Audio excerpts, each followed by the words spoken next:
what's a good way to turn the insights that you've shared with us into action?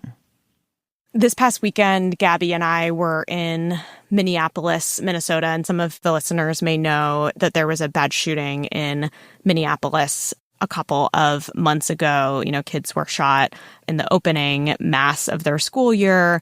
2 died and 20 more were injured. And so Gabby and I went out to Minneapolis and we were with them on Saturday. And I won't lie to you, it was a really hard meeting. These are parents who have recently lost their kids or their kids are, recovering.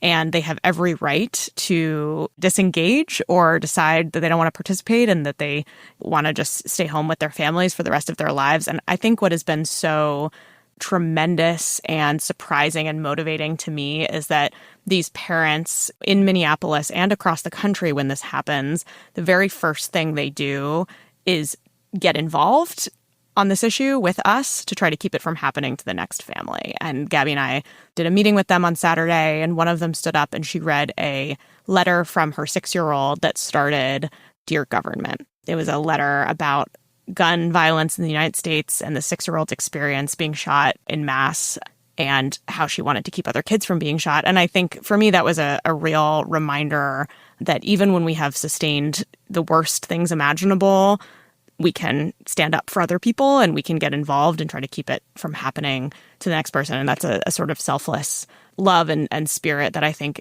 the country really needs right now. You're asking about the Civic Spark, what to do. We need people to be talking about this. We need people to be talking about it to their representatives, to their senators, to their city councilmen.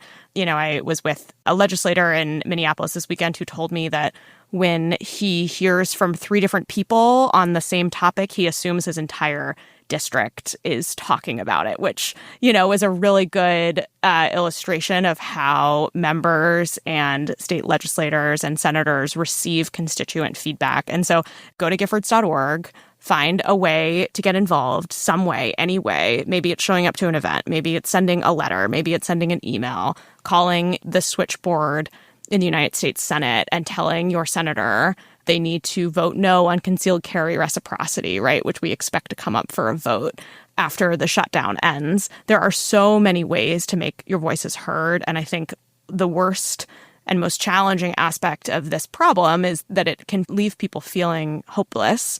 And the reality is that we need folks to have their shoulders to the wheel because, as I said, change can happen and it can happen quickly, but we can't give up before the fight's even started.